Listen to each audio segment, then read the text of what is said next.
Iniciando aqui o nosso pequeno bate-bola a respeito de política, temas de interesse nacional.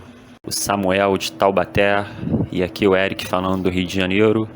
Dois cidadãos comuns, não somos especialistas em nada, mas duas pessoas conversando sobre assuntos diversos de uma maneira civilizada.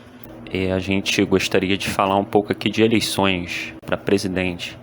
Então, Samuel, gostaria de iniciar perguntando para você, o que você acha aí dessa corrida presidencial? Você acha que o Lula, essa candidatura e essa chapa Alckmin-Lula, Lula-Alckmin, vai para frente? Você acha que é capaz de derrotar realmente o Bolsonaro? O que você acha da terceira via? O que você acha do Bolsonaro? Se ele está forte ainda, se ele consegue se reeleger? Qual é a sua opinião aí? A gente não é analista, nós somos colegas aqui comentando e tentando estabelecer um diálogo minimamente civilizado. Então, meu amigo, eu sou Samuel Sena. Eu vou começar falando aqui, deixando bem claro que eu não tenho compromisso com partido algum, não tenho compromisso com esquerda nem direita. Eu já me preocupei em não ser rotulado, né? E ser taxado de bolsonarista. Então, também já falei com bolsonarista com medo de ser rotulado de petista ou comunista, né? E o que for. Aqui eu vou falar o que eu acho a respeito da essência, do conteúdo. Eu não vou entrar em sinal de trânsito, não, esquerda, direita, entendeu? Porque eu sei que os dois lados estão cheios de incoerências. Eles têm coisa certa, tem coisa errada, ninguém está 100% certo ou 100% errado. E aqui eu quero ser bem franco, né? Então, meu amigo, Alckmin e Lula. Alckmin é um tucano, né? O PSDB nunca fez uma oposição real ao PT e vice-versa. Tanto que foi criado um termo, não lembro quem criou, você pode pesquisar na internet, o termo petucanismo. Não é à toa que o Aécio Neves, quando o Lula era presidente, ele puxou o saco do Lula, falando que era elogiando as políticas sociais compensatórias, elogiando que Lula seguiu o modelo do tripé macroeconômico, que começou ali no FHC, e o Lula realmente ele fez um governo neoliberal social. E foi um contexto econômico mundial favorável para ele fazer muito mais, fazer reformas sociais. Mas ele nem reformista foi, ele fez política pública. Então, a gente já esperava isso, né? Em seu primeiro governo, ele entrou com a carta aos banqueiros, né? Chamada de carta aos brasileiros, fazendo um aceno para o mercado. Eu fico me perguntando, se realmente ele está na frente das pesquisas e tem tanto voto assim, por que precisa do Alckmin? Vai repetir os erros que o PT já cometeu no passado. A mídia, ela parece apoiar, querer uma terceira via, mas a gente não sabe com certeza se a mídia realmente ela quer uma terceira via ou ela incentiva agora a polarização por falta de opção, porque a terceira via que ela quer não engata. O Ciro, ele não é essa opção de terceira via do sistema. Ele tem um projeto nacional que defende, né, a reindustrialização, uma indústria nacional. Então, de acordo com um projeto nacional, ele devia ser mais crítico. Ele está tendo uma postura acrítica. Falou, Samuel, obrigado aí. Eu vou fazer algumas ponderações. Isso aqui é só um bate-bola, um bate-papo entre dois cidadãos a respeito de política. É despretensioso. Você tocou em muitos pontos aí bastante relevantes, que eu concordo com quase tudo. Tá? O Ciro Gomes, eu votei nele nas últimas eleições e me envergonho, peço desculpa ao povo brasileiro. Tudo que ele disse, discursou, fez tudo ao contrário, né? Ele dizia, insistiu que impeachment não era remédio para governo ruim, mas foi o que mais pediu impeachment. Alegou genocídio por parte do Bolsonaro, né? Genocídio é uma palavra bastante forte e quando você banaliza isso, você acaba amenizando os verdadeiros genocidas da história, né? Porque se Bolsonaro é genocida, por conta da questão das vacinas, como que ficam os outros governos que vacinaram menos que a gente, que não fizeram lockdown, etc. Essa questão do tratamento precoce, né? Primeiro que no Nordeste, muitas cidades que o partido do Ciro é aliado, instituiu esse tipo de tratamento, e outros países também admirados pela esquerda, como Cuba, Venezuela, China, utilizaram medicamentos. E aí eu sou leigo, não sei se serve ou não, mas certamente não são fruto de lobby de farmacêutica, porque são medicamentos antigos, com patente vencida. E essas vacinas e esses medicamentos novos, caros, aí sim que a gente tem que lançar suspeição, né? Ainda mais diante de tanta propaganda, de tanto marketing. O Ciro, não é possível que ele seja tão ignorante a esse respeito, né? Pelas coisas que ele falava nas suas palestras e tal.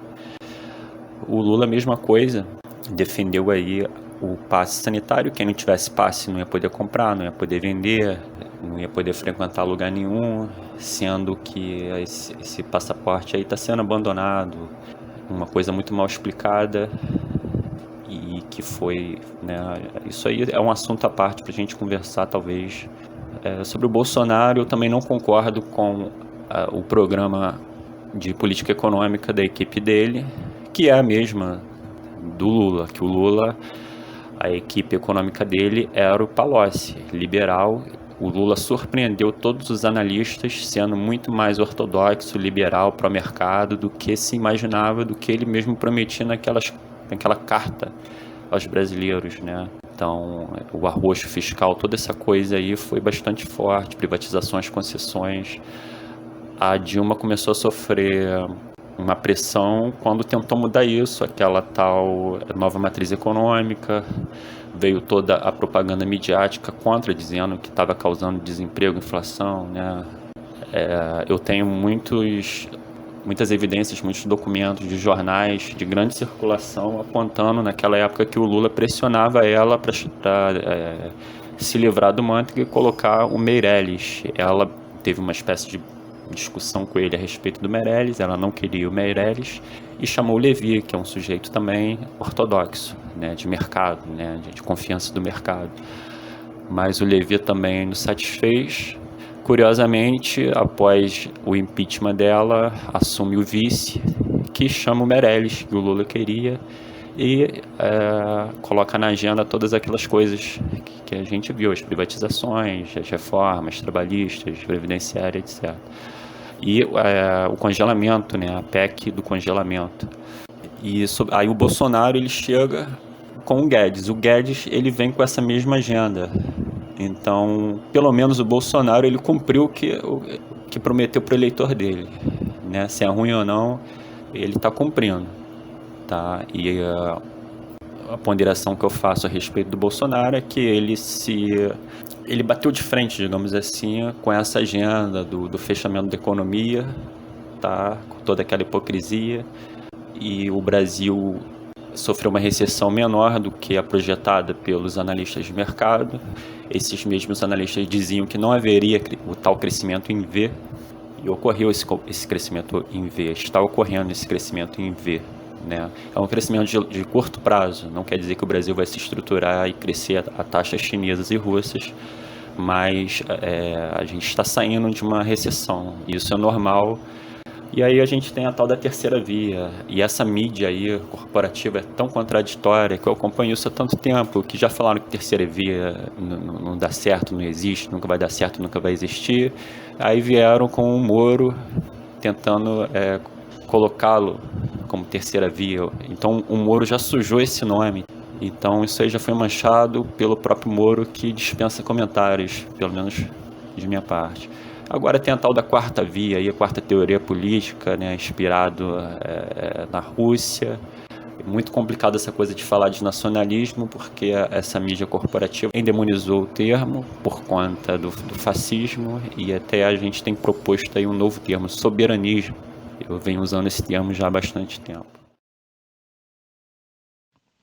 Então, o Bolsonaro, ele cresceu muito a partir ali de 2014, quando a mídia começou a dar mais visibilidade para ele. Ele apareceu muito no CQC, em programas Super Pop da Luciana Gimenez. A mídia começou a mostrar muito aquelas polêmicas dele e, querendo ou não, essas polêmicas são populares, porque parece uma pessoa assim do povão falando o que pensa, muitas vezes de maneira chucra, entendeu? Falando que o povão muitas vezes pensa mesmo. Mas e aí? Como que fica? Quais são as propostas? Entendeu? Deus, Pátria, Família, de goela, mais um slogan superficial. E a economia? E o resto? E a essência das coisas, né? Esse aspecto cultural também, que é muito importante, não é menos importante. Mas ele sozinho não muda nada. Ele está ligado aos aspectos econômicos, sociais também. As famílias se destroem com o modelo econômico neoliberal. Esse modelo destrói famílias. Que a família a gente protege dando condições econômicas. Aí que vem a demagogia, você falar só de costumes e adotar um receituário, um modelo, um pensamento incompatível, né? Um pensamento econômico, social incompatível com o aspecto cultural que você defende. Mas diante dessa oposição ridícula que ele tem, né? Ele acaba se sobressaindo. Poxa, muito bem lembrado essa pré-história do Bolsonaro, né? Porque você falou de oposição chucra e eu não me vergonho de dizer que eu fazia parte dessa oposição chucra. E é isso aí, ele realmente começou a aparecer na mídia e ele era amigo da mídia, porque apesar de todas essas polêmicas, né, morais, de família, de não sei o que, ele era simpatizante da doutrina que estava muito em voga, a doutrina econômica neoliberal, aquela coisa que o problema do Brasil é o comunismo, é excesso de Estado. E tinha esses tais think tanks, né, que financiavam a divulgação desse tipo de conteúdo pela internet, índice de liberdade econômica. As pessoas realmente acreditavam que bastava liberalizar tudo, abrir mercado, que a gente ia se tornar potente igual Singapura, igual Austrália. Então é isso. O Bolsonaro, na época, ele agradava o mercado. Passou a desagradar quando ele passou a adotar posturas que enfrentavam os interesses de algumas classes dominantes. Os empresários ligados à Rede Globo, por exemplo, né? E você tem ali o PSOL, né, com o Jean Willis, instigando, né, essas polêmicas, e via que o povo gostava e não se preocupava em esclarecer de maneira educada, né, algumas polêmicas, alguns temas que eram tratados dessa maneira aí que vocês chamam de populista, de demagógica, né, que tudo é fácil de resolver, que basta honestidade, não sei o quê. Então, eu acho que essas elites intelectuais desprezaram o povo. Afinal de contas, estamos no regime de sufrágio universal. Todo mundo acima de 16 anos e até não sei quantos tem direito de votar. Então, a partir do momento que você vê um povo enorme, uma massa enorme, simpatizando com um sujeito, você não esclarece esse povo, você não pode reclamar. Então, reclama do modelo. Vamos ser contra o voto? Vamos ser contra o sufrágio?